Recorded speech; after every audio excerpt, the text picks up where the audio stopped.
Hey friends, welcome back to Walt Christie World, where I talk about all things Disney pins and merch, and sometimes just Disney in general. So today I'm finally going to talk about my October 2020 trip that I took with my husband.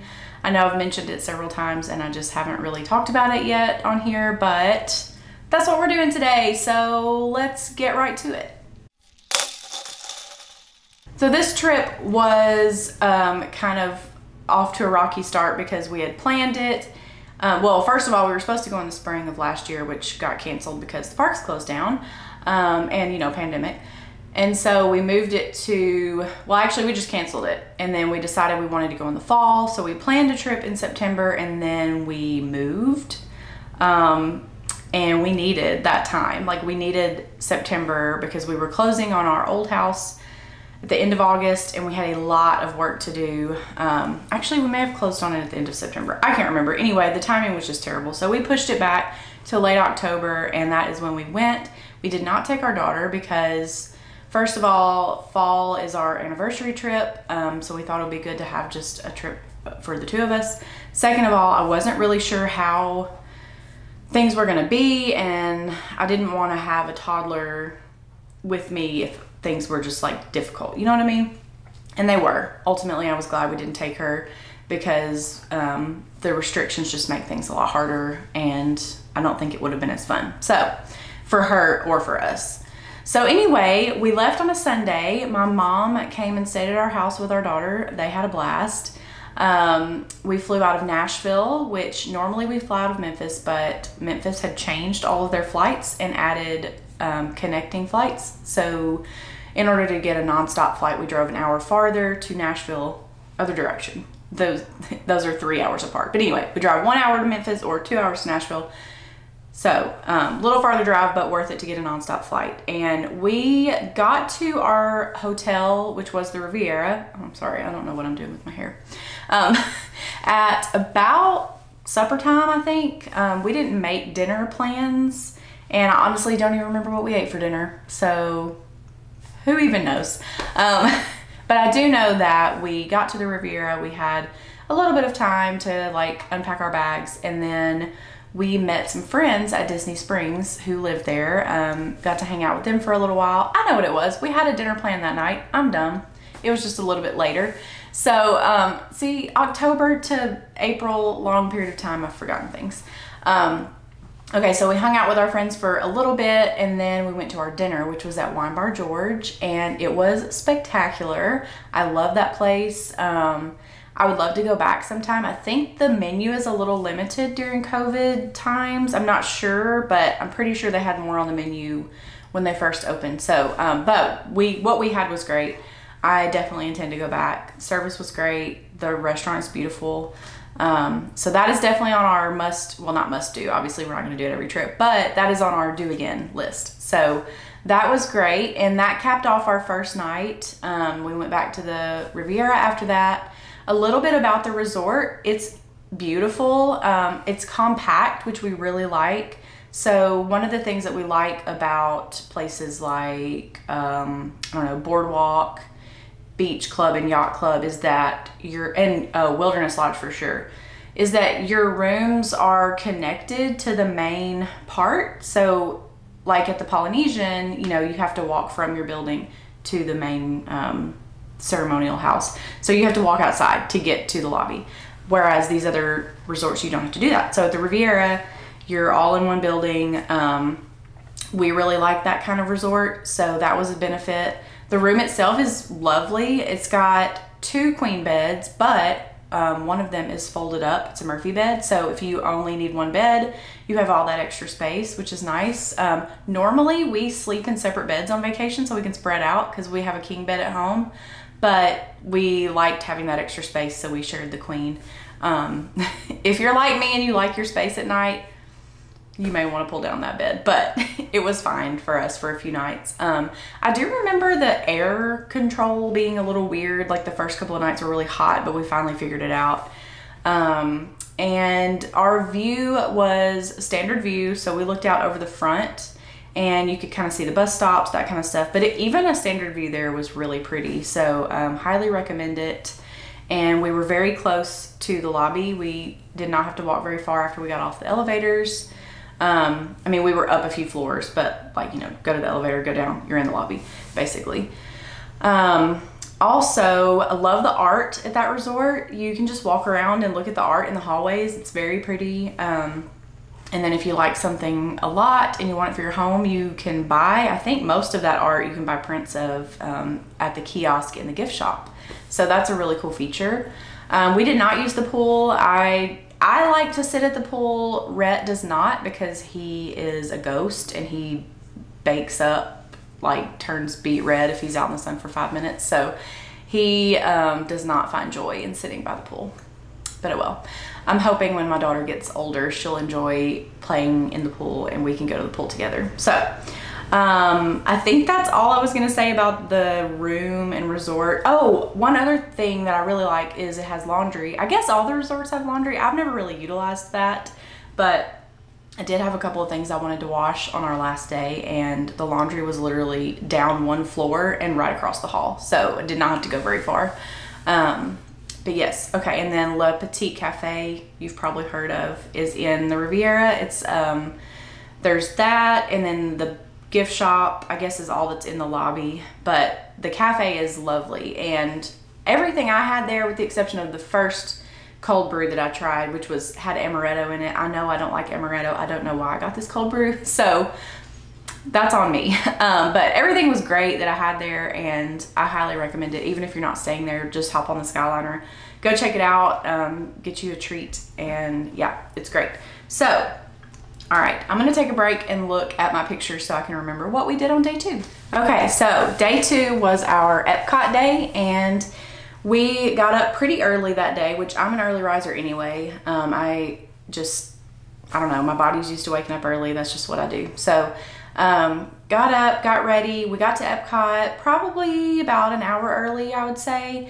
The Riviera makes it super easy to get to Epcot. You just hop on the Skyliner there and it goes directly to Epcot. If you're going to Hollywood Studios or one of the other resorts, you have to go to Caribbean Beach first and then get on a connecting line. So Epcot is definitely the easiest to get to from Riviera.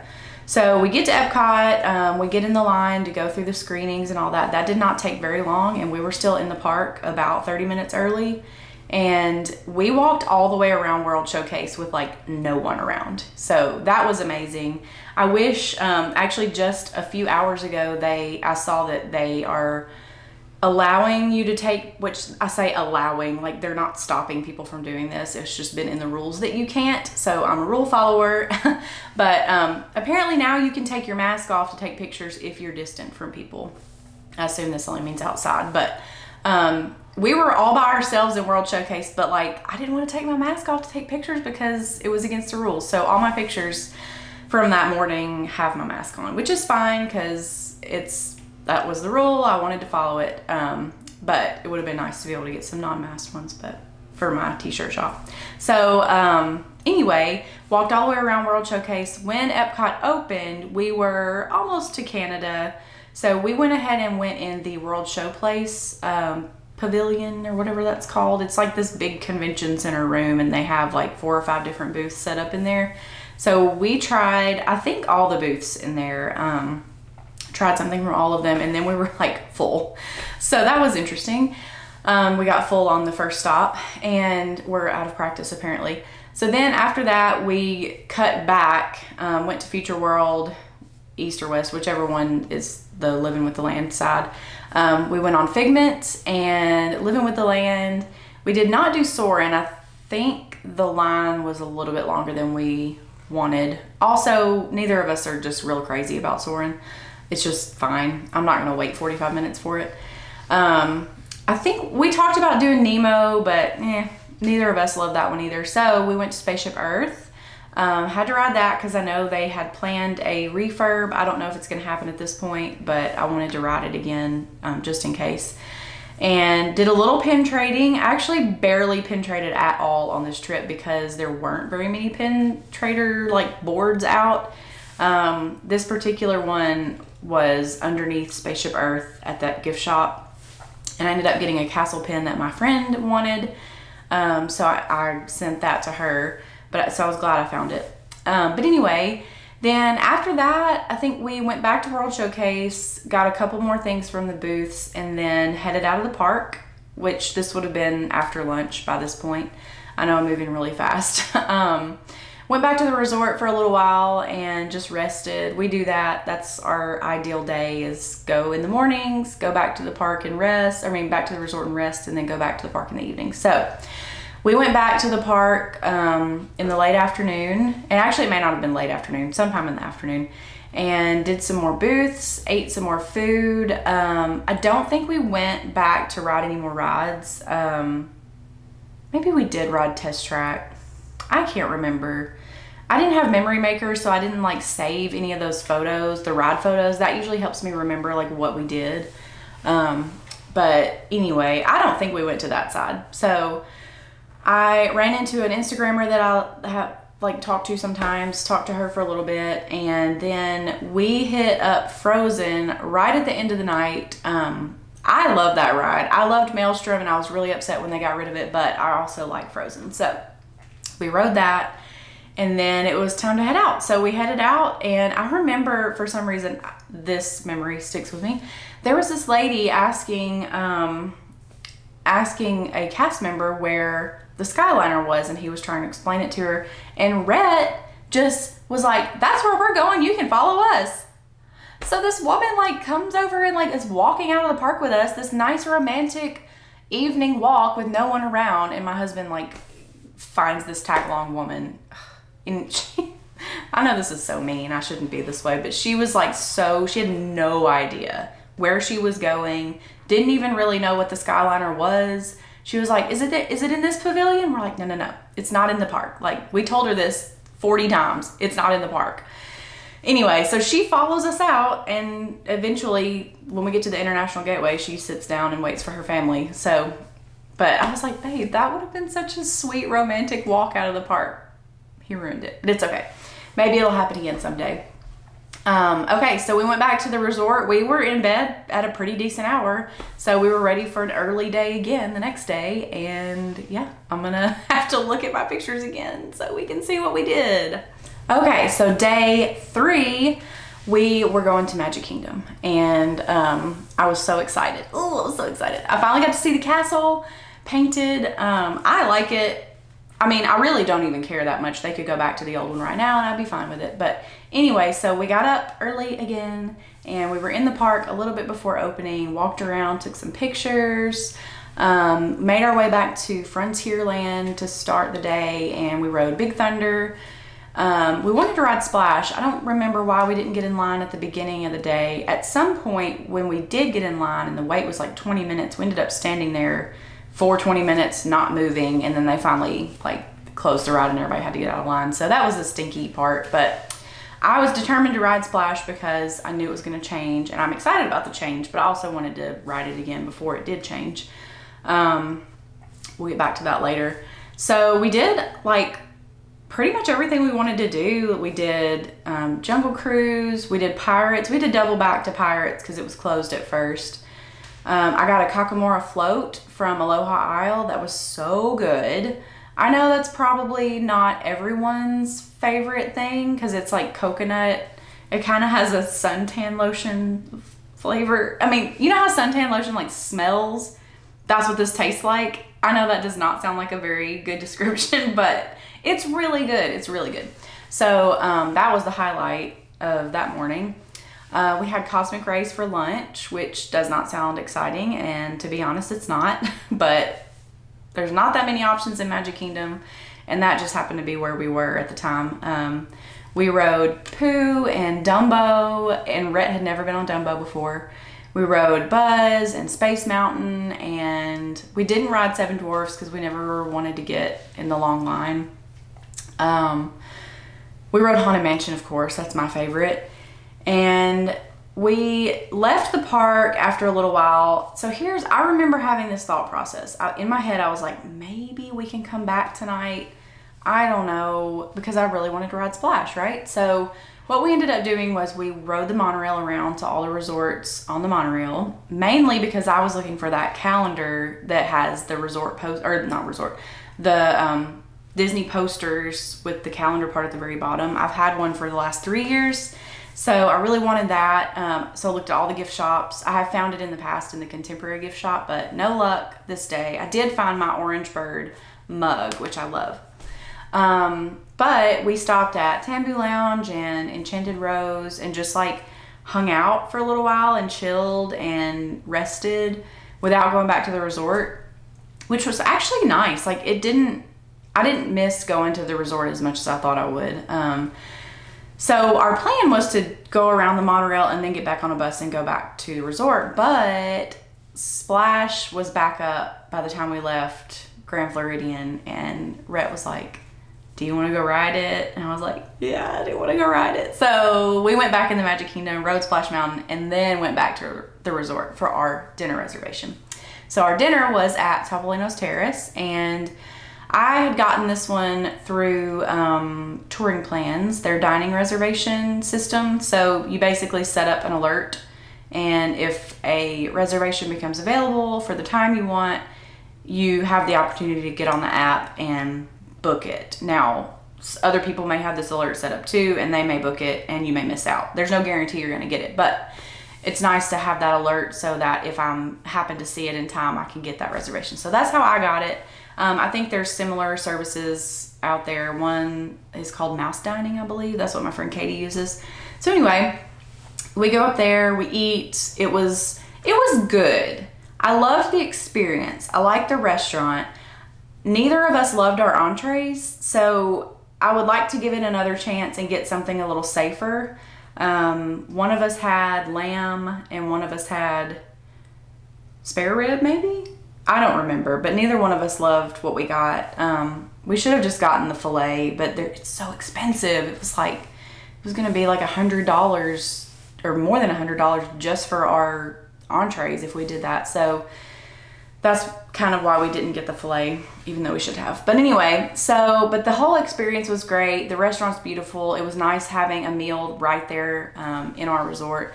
So after the meal, we went down to our room and went to bed. So we had a good third day. I guess really second park day, but third day overall. So I think, okay, yes, we had 2 more days.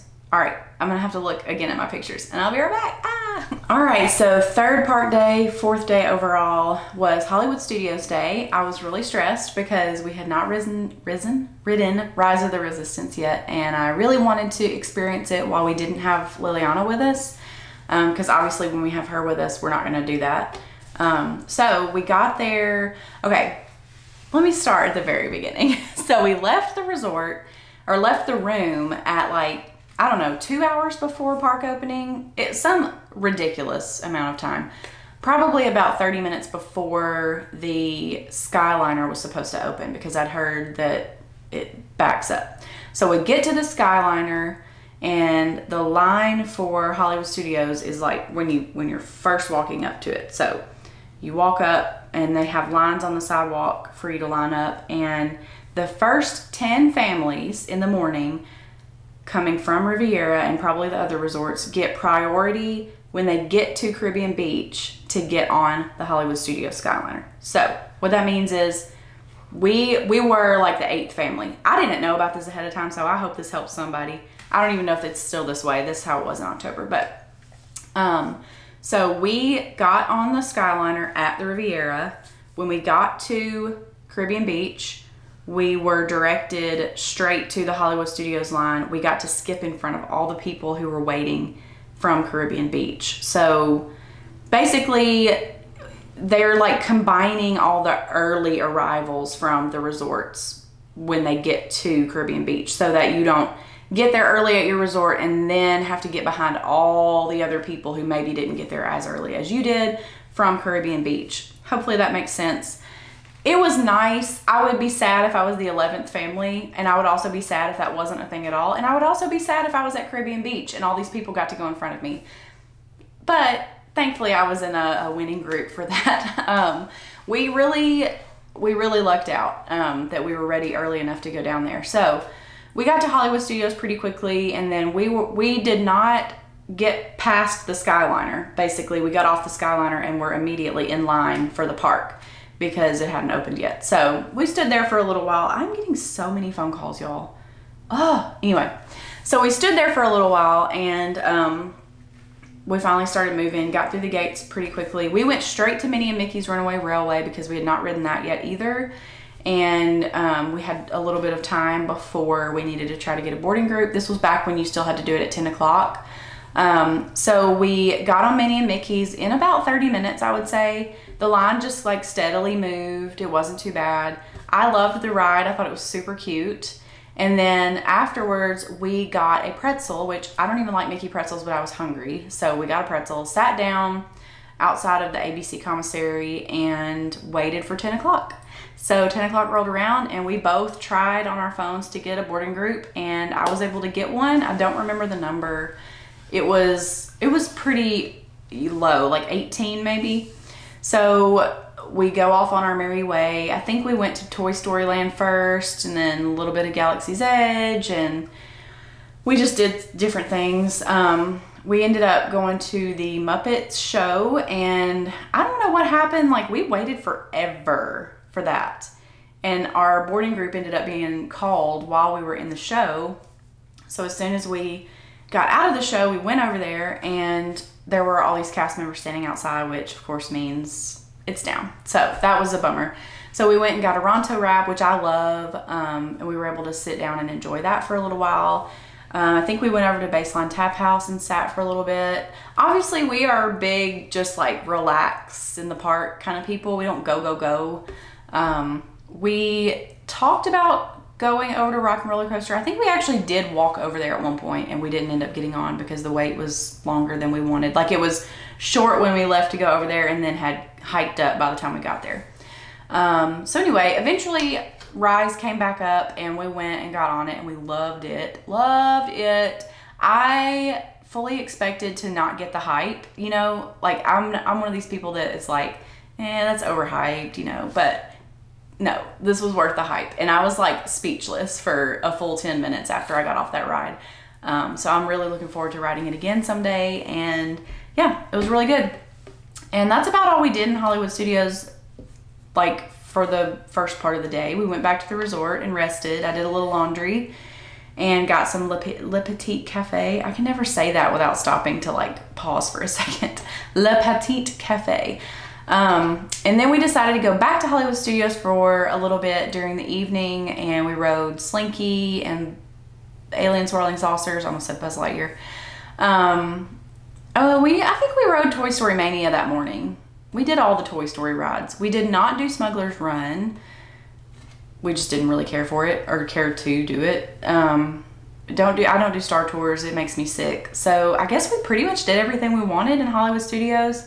Then we took a bus to Disney Springs and we ate Chicken Guy, and I got to meet up with and talk to another friend of mine for a little bit, and then we went back to the resort, and that was that. And I think I can do the next day without having to look at my computer. So originally we had planned on doing another Epcot day on our departure day because our flight was late, and we thought we would want to do more of the festival booths. But after doing Epcot the first day, we decided that we had enough. Like, we got everything we really wanted, and we didn't feel compelled to go back. So we decided to change that park reservation to Animal Kingdom.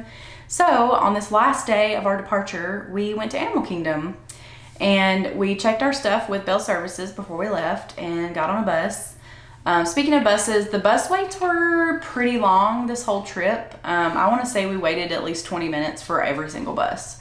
So that was kind of frustrating, but I don't know. I wasn't surprised by it because I knew, you know, there's less cast members right now, so it was understandable. So anyway, we go to Animal Kingdom. I don't remember the order of services. I know we rode Everest, we rode Dinosaur, we rode Flight of Passage, of course, we rode the Safari. I want to say the Safari was first. So we did all those things that we wanted to do. We got some fries, the Mr. Kamal's fries. They were really good. We had Satu'li Canteen for lunch, and that was kind of a disaster because I mobile ordered and then it never would like tell me my order was ready. It was like 30 to 45 minutes, and I was just sitting there in the baking sun waiting and waiting and waiting. And I think other people were having this issue as well. And I finally asked the cast member, I was like, could you see if like our orders, like is something going on? And we never did get called, but eventually I looked at the app again and it said that our order was ready. Usually you get a notification or a text or something. There's some way that you don't have to sit there and look at your phone the whole time. But I had to keep checking and finally it came through. But so that was frustrating. Just the whole eating at Disney World during the pandemic is not great. I like mobile ordering when it's an option. I don't like that you have to mobile order. I don't want to have to order my food 4 hours before I want to eat it. It's just really frustrating. I'm ready for things to go back to normal in that respect. And also, when you mobile order and everybody's just standing in the same 10-foot area waiting to be able to go in the restaurant, that's not helping anything. I don't understand that, and I wish they would get rid of it. Like there's walkways in front of restaurants, and all of the people waiting to get in the restaurant to get their food are just standing in the walkway because that's the only place to stand, because they won't let you go in the restaurant until your food's ready.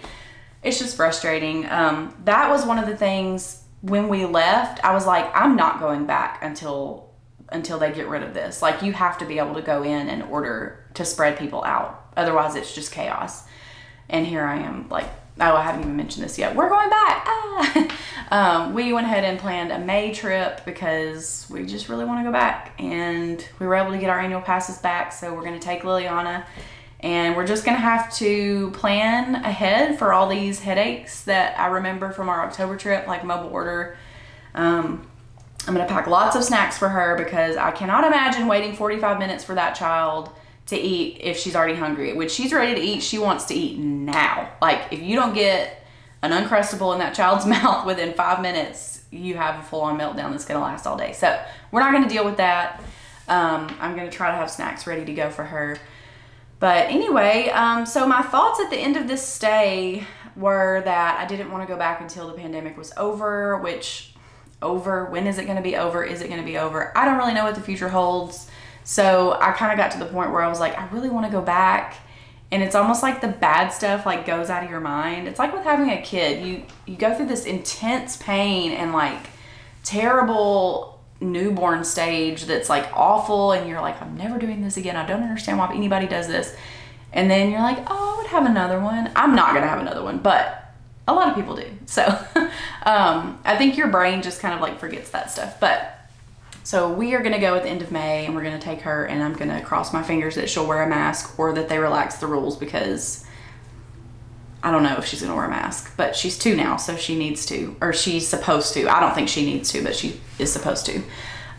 So anyway, but maybe they'll relax that or like raise the age, because it seems, I don't know how people are getting their 2-year-olds to wear masks. It is beyond me. But I hope this doesn't end up being too long. I haven't looked to see how long each clip is, but if it is, I'm sorry guys. But I'm gonna shut up now, and if you have any questions at all about our trip, please let me know. I'm gonna sprinkle pictures through this whole thing, and then I've also got lots and lots of pictures on my Instagram. So I'm gonna do a pin video next week, so you don't have to sit here and listen to me talk for however many minutes. So you can look forward to that, and I'll see you in the next one. Bye.